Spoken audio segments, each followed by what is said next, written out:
Bonjour les Sagittaires, j'espère que vous allez bien.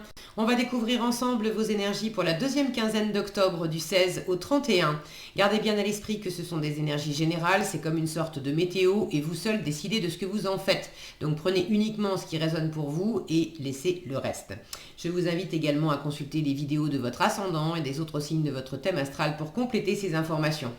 Ici, l'énergie avec laquelle vous entrez dans cette quinzaine, ce que vous voulez pendant cette période, comment vous vous sentez, la force qui vous soutient, le challenge à relever, le résultat global de cette quinzaine et quelques messages conseils pour finir.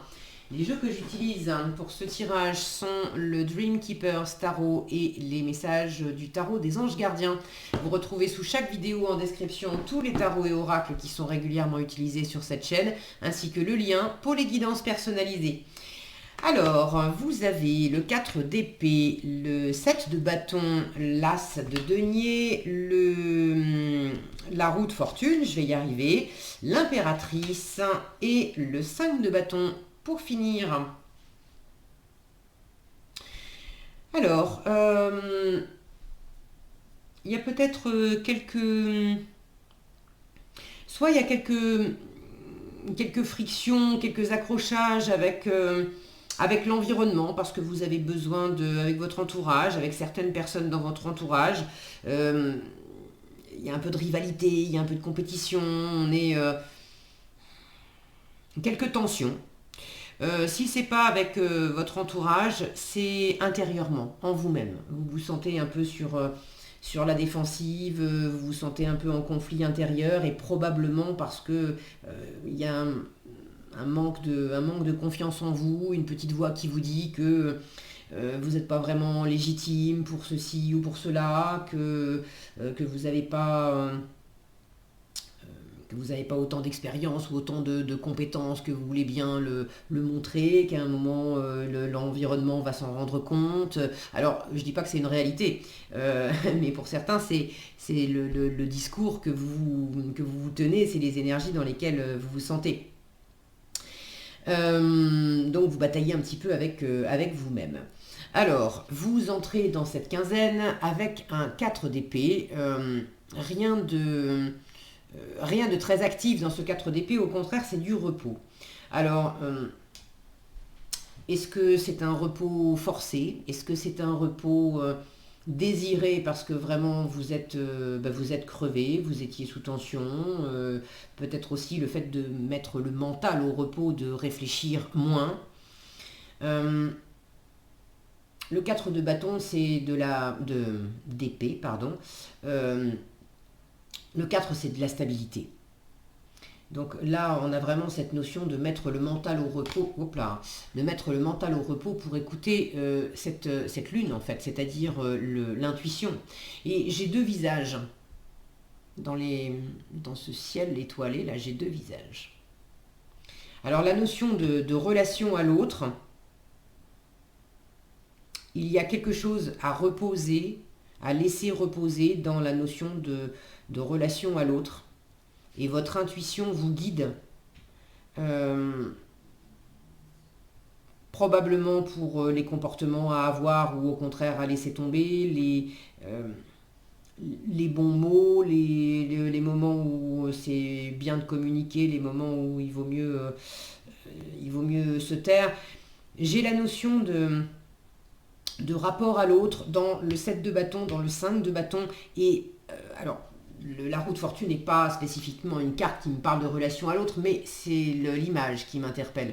J'ai trois personnages dessus. Et vous avez ça en force.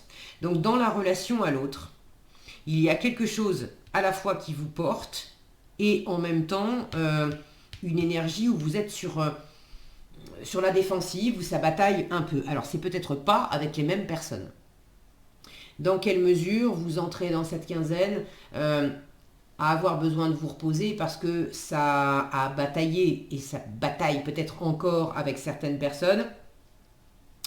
Et dans quelle mesure vous êtes également avec ce mental au repos pour mieux écouter votre intuition et pour sentir avec quelles autres personnes peut-être c'est plus en harmonie parce que là votre intuition vous guide. Ça peut être Tout ça, ça peut être intérieur. C'est-à-dire que remplacer les personnes par des voix VOX, des voix intérieures. Quelles sont les voix en vous qui vous portent, qui sont en harmonie avec vous-même, qui vous stimulent, qui vous donnent à croire en vous, qui vous donnent à croire en votre chance, en vous-même aussi, en votre capacité à réussir ce que vous voulez entreprendre. Et puis quelles sont les petites voix qui ont tendance à vous mettre sous pression en fait.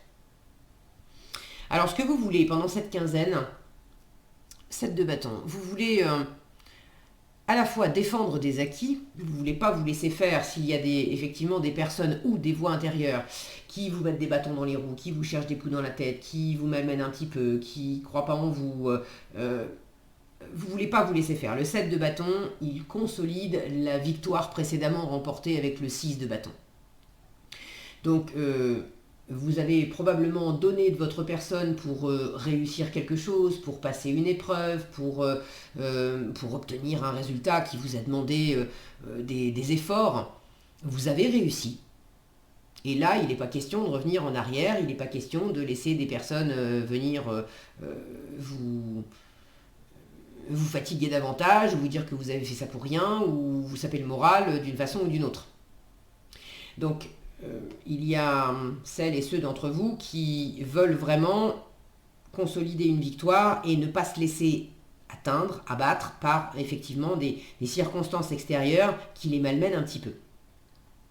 Je dis des circonstances, alors ça peut être des personnes, mais ça peut effectivement être des circonstances aussi, ou une conjonction de choses qui font que il y a plein d'activités, il y a plein de mouvements, il y a plein de choses à faire, vous êtes sollicité à droite, à gauche, vous êtes déjà crevé, et là vous avez envie aussi de mettre une forme de barrière de haut là, à dire tranquille, je peux pas être non plus partout à la fois, il va aussi falloir me laisser un peu de marge de manœuvre pour arriver à faire ce qui doit être fait, mais aussi en écoutant mon rythme. Donc ça c'est une première possibilité. Il y a l'autre possibilité d'être sur la défensive.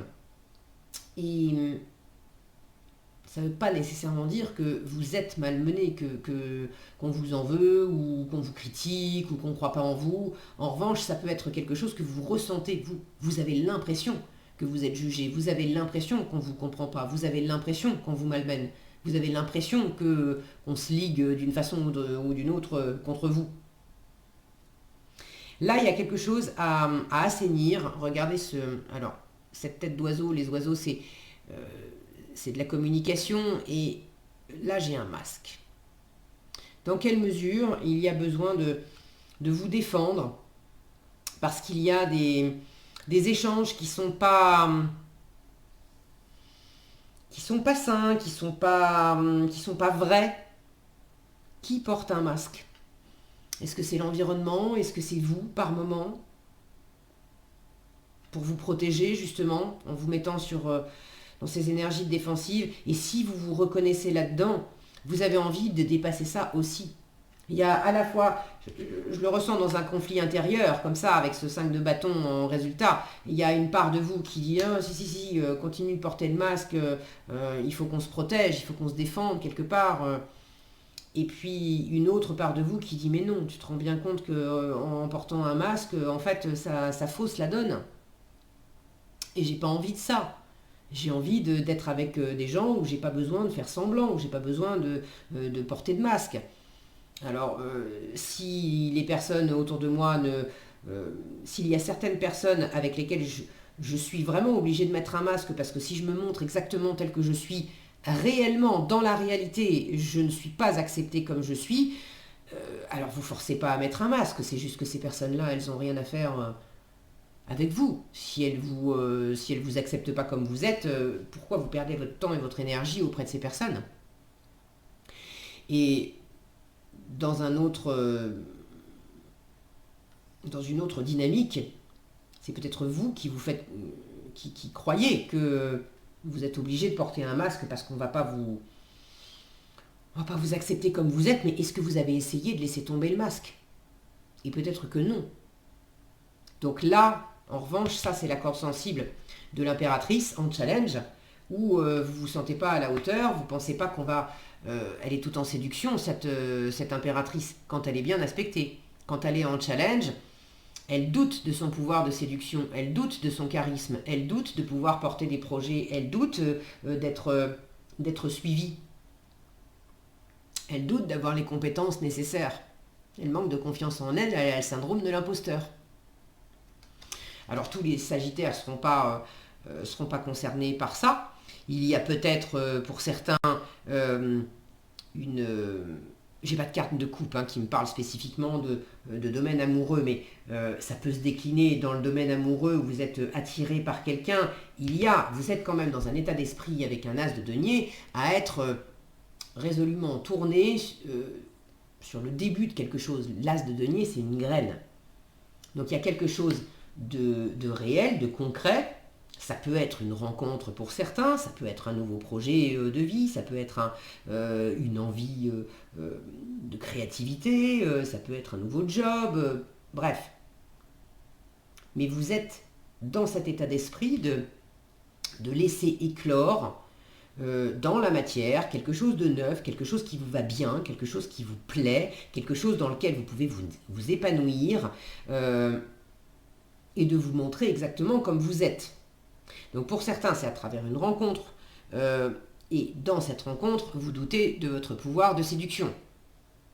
Pour d'autres, c'est à travers un job et vous doutez d'avoir les compétences nécessaires. Donc, replacez ça dans votre contexte. Il y a peut-être une difficulté aussi à vous projeter vers l'avenir, parce que l'impératrice, elle est très tournée vers l'avenir. Elle aime faire des projets, elle aime... Regardez toutes ces étoiles autour d'elle. Elle est magnifique, cette carte. Dans quelle mesure vous avez du mal à vous connecter à votre intuition, à votre potentiel de créativité, à vous dire que vous pouvez réaliser vos rêves. Il y a quelque chose qui est un peu challengeant pour vous, parce que vous avez mis des barrières, ou parce qu'on vous met des bâtons dans les roues, parce que quelque chose n'est pas clair avec ce masque-là. Il y a des conversations, des attitudes, des interactions qui sont faussées. Donc, qui fait semblant? Si c'est les autres, vous ne pouvez pas grand-chose. Vous ne pouvez pas les obliger. À la limite, votre part à vous, c'est éventuellement de communiquer clairement pour dire, bon, je vois, je sais que là, t'es pas tout à fait toi. Si la personne s'en défend en bec et ongles en vous disant mais n'importe quoi, c'est toi qui délire, bon, c'est pas la peine d'insister. Si c'est pour obtenir des énergies où on se... C'est pas vraiment de la dispute, le 5 de bâton. Enfin, si, il peut y avoir des frictions. Mais par rapport au 5 d'épée, où vraiment on se pique, on se blesse, il y a de la bataille d'ego, etc. Il y a quelque chose d'un peu plus vif avec le 5 de bâton. Il peut y avoir un peu des emportements. Mais le 5 de bâton, c'est quand même une carte à la base qui dit qu'on a un projet en commun. On est animé par quelque chose en commun. Après, on a du mal à s'entendre sur le qui fait quoi et quand et comment. Et bon, ça manque de cohésion et du coup, on se tire un peu dans les pattes pour ça. Mais c'est quand même, à la base, il y a quelque chose de commun dans le 5 de bâton qu'on n'a pas dans le 5 d'épée. Donc, faites votre part au mieux pour changer éventuellement ce qui a besoin de l'être. Parce que la roue de fortune en force vous parle de boucler des cycles. Elle vous dit que la roue peut parfaitement tourner en votre faveur.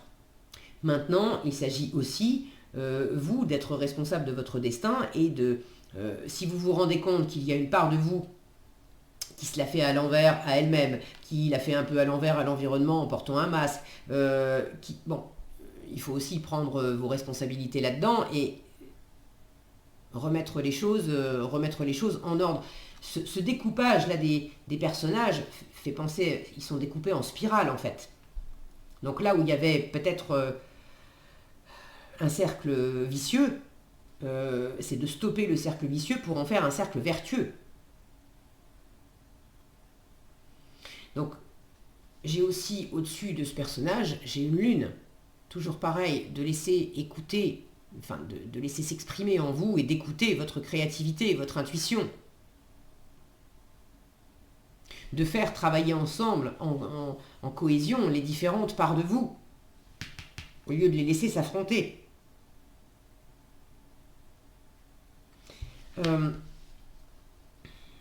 Donc la roue de la fortune, c'est le coup de chance, c'est quelque part, c'est le karma aussi, c'est la justice divine, c'est dans, dans l'environnement, dans l'interaction avec l'environnement, il y a des gens, des personnes avec lesquelles il y a cette notion de cercle vertueux, avec qui on est en adéquation, avec qui on n'a pas besoin de porter de masque. Maintenant, est-ce qu'il y a aussi besoin, regardez cette paire de ciseaux qu'elle tient dans sa main, celle du milieu, voilà. Est-ce qu'il y a besoin de couper? Alors de couper quoi? De couper des schémas, de couper des comportements, de couper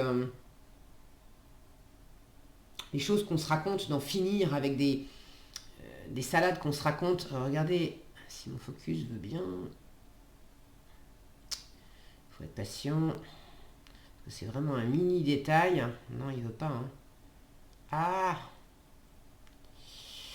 non, ça veut pas. Ah, vous n'allez pas pouvoir le voir. Bon, il faudra me croire sur parole. En fait, alors je peux même pas distinguer ce qui est écrit, mais à l'intérieur des robes qui sont découpées, là et là, on a des écritures. Et ça me fait penser au loin intérieur, en fait. À nos écritures, c'est symbolique, à nos écritures intérieures, à nos règles intérieures, qui disent ça t'as le droit, ça t'as pas le droit, ça c'est ok, ça c'est pas ok, pour être une personne, une bonne personne, il faut être ceci, il faut être cela, quand on fait ça, c'est pas bien. C'est des règles qui sont, qu'on va appeler des écrits sur les murs. Si il y en a certains d'entre vous qui connaissent l'EFT, Gary Craig, le créateur de l'EFT, les écrits sur les murs, ça vous dira certainement quelque chose. Je ne vais pas m'attarder là-dessus. Mais c'est nos règles intérieures qu'on ne remet plus en question parce que ça fait tellement longtemps que ça tourne comme ça et que voilà, on les prend, on est en pilotage automatique avec ça. Et là, on vous parle aussi de couper, de revoir certaines de ces règles intérieures qui tournent depuis longtemps, qui vous ont pas servi et qui étaient en fait aussi comme des masques et comme des barrières qui vous empêchaient d'être pleinement vous-même.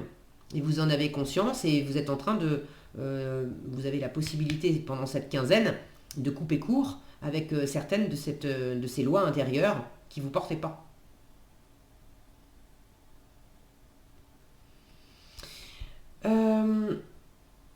Il y a vraisemblablement un cycle aussi à boucler, un cycle relationnel, un cycle comportemental, un cycle peut-être dans le temps, quelque chose qui a fait son temps, ou peut-être que par la force des choses, en fait, vous êtes arrivé au bout de quelque chose, il y a un contrat qui arrive à terme, ça coïncide avec votre état d'esprit, de prendre les choses posément, la tête sur les épaules, mais vraiment résolument pour partir sur du neuf. Donc en résultat, il y a encore du tiraillement. J'ai la sensation que ce tiraillement, il est en voie justement d'être dépassé, de ne pas se laisser... vous voyez, on a une tête là qui est coupée, la tête est par terre, de plus laisser le mental venir vous empêcher d'aller de l'avant.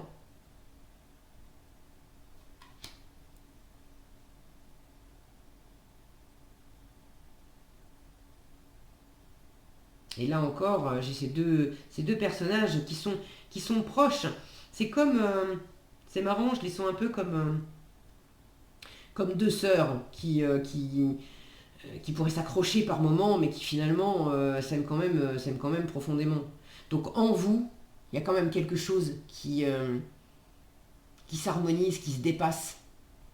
Moi j'aime bien le 5 de bâton parce que justement, il parle de dépassement. Alors c'est pas forcément une énergie agréable quand on est dedans, je vais pas vous dire le contraire, mais j'aime bien parce que quand on a dépassé ce 5 de bâton, et je vous fais confiance, vous pouvez tout à fait le dépasser, du coup on est plus fort, on est plus grand, on se sent plus stable. Donc pour moi il y a du dépassement dans un tiraillement intérieur et possiblement dans du relationnel extérieur avec une ou plusieurs personnes. Il y a quelque chose qui se boucle là pour le meilleur. Qu'est-ce que vous avez en conseil? Choisir d'être libre et bien s'entourer. On vous parle encore là d'autres personnages. Alors ce sont deux arcanes majeures. Vous avez, c'est marrant, le diable et le pape. Le côté l'ange et le démon. Alors le diable, il n'est pas pris dans le sens diabolique. Là, on vous parle de vous libérer, justement. Choisir d'être libre. On vous dit, vous avez parfois le sentiment que la voie que vous suivez est bouchée. Je veux dépasser des limites. Ce n'est qu'une illusion. Libérez-vous, éliminez les obstacles sur lesquels vous vous polarisez et choisissez un autre chemin. Repoussez toute pensée négative et envisagez toutes les possibilités qui s'offrent à vous. Bien s'entourer, on vous dit, il est temps pour vous d'évoluer sur le plan spirituel. Entourez-vous de personnes qui vous aiment et qui ont les mêmes croyances que vous. Soyez prêts à accepter l'aide d'autrui. Agir de manière conventionnelle peut être rassurant, mais votre cœur peut être tenté par des idées nouvelles. Voilà ce que j'avais pour vous les Sagittaires, j'espère que cette vidéo vous sera utile. Si elle vous a plu, je vous invite à la liker, la partager, la commenter. Et pour être averti quand je publie de nouvelles vidéos, il suffit de vous abonner et d'activer la cloche des notifications. Prenez bien soin de vous, passez une excellente quinzaine et je vous dis à bientôt dans un prochain tirage.